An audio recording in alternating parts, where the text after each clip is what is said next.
Budget series के हवाले से हमने इनकम टैक्स में तो काफ़ी सारी चीज़ें देख ली। सेल्स टैक्स में क्या हुआ है इस पे भी थोड़ा सा गौर करते हैं।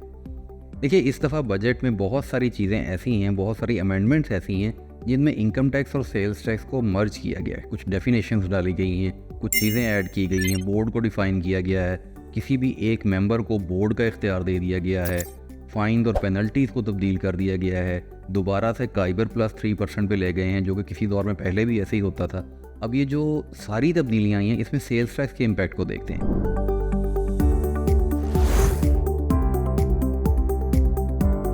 सेल्स टैक्स में सबसे जो इम्पॉर्टेंट चीज़ है, जो बहुत केयरफुल अब देखनी पड़ेगी, वो है सेक्शन 11 और सेक्शन 25। इन दोनों सेक्शंस को पूरी तरह रिवैम्प कर दिया गया है। इनका स्कोप बहुत बढ़ा दिया गया है।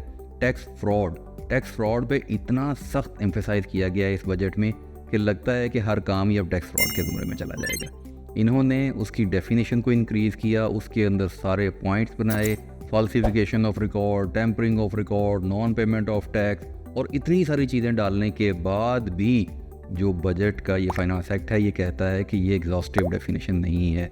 यानी इसका मतलब है कि किसी और चीज़ को भी कल को वो आइडेंटिफाई करते हैं तो इसी के अंदर शामिल कर देंगे।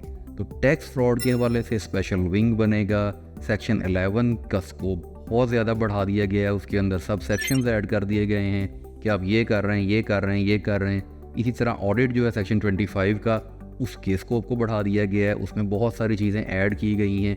टैक्स फ्रॉड पे एम्फेसाइज इसलिए इतना ज़्यादा किया गया है क्योंकि रिसेंट टाइम्स में इसमें कुछ केसेस ऐसे रिपोर्ट हुए हैं एफबीआर के पास जिनमें बहुत हैवी रेवेन्यू इन्वॉल्व था, और वो आइडेंटिफाई हो गया है कि that is established as tax fraud. तो जब इतनी बड़ी तब्दीली आएगी तो उसके पीछे कोई रीज़न होती है। इसमें बहुत सारे लोग जानते हैं जो कि बिज़नेस कम्युनिटी से हैं कि कोयले के हवाले से बहुत बड़ा टैक्स फ्रॉड पकड़ा गया है, जिसमें बिलियंस ऑफ रुपीज़ का टैक्स फ्रॉड है जो कि इस्टेब्लिश हो गया है। वो इस्टेब्लिश कैसे हुआ है कि कोयला इंपोर्ट नहीं होता इतना ज़्यादा जितना लोकल मार्केट में इस्तेमाल होता है। तो जो लोकली अवेलेबल कोल है उसके अगेंस्ट इनवॉइसेस इशू की गई हैं जिसके पीछे बैकअप में कोल नहीं था। तो ये एक चेन बनाई गई, लोगों ने एक चेन बना के फ्रॉड किया and billions of rupees of tax were evaded. तो सेल्स टैक्स में इन्होंने बहुत ज़्यादा फोकस किया है टैक्स फ्रॉड को, और उसकी डेफिनेशन में और उसके तरीक़ाकार में, उसकी इन्वेस्टिगेशन में। सेक्शन 11 लोग जानते हैं, सेल्स टैक्स में सेक्शन 11 था किसी भी किस्म की इंक्वायरी के हवाले से, 25 था ऑडिट के हवाले से। इन दोनों सेक्शंस के स्कोप को बहुत बढ़ा दिया गया है। इस पर प्रेजेंटेशंस अवेलेबल हैं, स्लाइड्स अवेलेबल हैं। हम इसको मुख्तसरन सिर्फ ये बताना चाह रहे हैं कि अब आपका जो सप्लायर है जिससे आप परचेज़ कर रहे हैं, उसके पीछे भी देखना पर आपकी ज़िम्मेदारी में शामिल हो जाएगा। सबसे पहले तो ये यकीनी बनाइए कि जो प्रोडक्ट आप ले रहे हैं वो बंदा उसी प्रोडक्ट में रजिस्टर्ड है, वो HS कोड वही आपको दे रहा है जो आप ले रहे हैं, और उसके पास पीछे से भी वही प्रोडक्ट अवेलेबल है।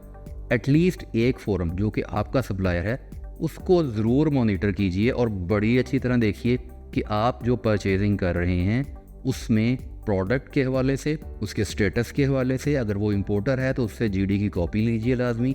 अगर वो लोकल सप्लायर है तो पीछे देखिए कि वो चीज़ कहाँ से बन रही है, वो कैसे मैन्युफैक्चर हो रही है, वो मैन्युफैक्चरर किस तरीके से उसको बना रहा है और उसकी हिस्ट्री क्या है। देखिए, सेक्शन 8 जो है ना सेल्स टैक्स का, वो जॉइंट लाइबिलिटी आप दोनों पे डालता है। बायर और सप्लायर दोनों पे जॉइंट लाइबिलिटी है।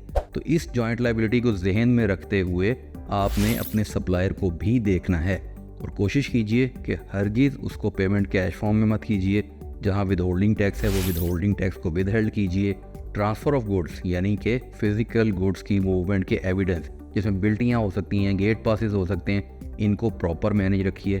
पूरे तरीके से अपने रिकॉर्ड को अपडेट कीजिए, क्योंकि सेल्स टैक्स के हवाले से जो तब्दीलियाँ आई हैं ये आने वाले वक्त में कुछ भी करने में आपको टैक्स फ्रॉड का आप पे चार्ज लग जाएगा। आप हल्की सी गलती करेंगे, देखिए उन्होंने डॉक्यूमेंट फोर्ज करना, डॉक्यूमेंट प्रेजेंट ना करना, डॉक्यूमेंट प्रॉपर ना बनाना, सबको टैक्स फ्रॉड में डाल दे के बाद भी ये कहा है कि ये एग्जॉस्टिव डेफिनेशन नहीं है। इसका मतलब है कुछ भी टैक्स फ्रॉड में चला जाएगा। तो बहुत केयरफुल रहिए। कहीं पे पिछले स्टेप पे आपके सप्लायर का सप्लायर भी अगर टैक्स इवेजन करता है तो इम्पैक्ट आगे आना शुरू हो जाएगा और जॉइंट लायबिलिटी में आप हिट हो जाएंगे। तो चूज़ योर सप्लायर वाइजली, उससे डॉक्यूमेंट्स पूरे करवाइए और उसकी हिस्ट्री को देखते हुए, उसकी प्रोडक्ट को देखते हुए अपने HS कोड को देखें, उसका सेक्टर देखें, वो उसी सेक्टर में काम कर रहा हो जो गुड्स या जो प्रोडक्ट्स आप उससे ले रहे हैं, और फिर अपना इनकम टैक्स क्लेम करिए। ताकि आप इन प्रॉब्लम से बच सकें।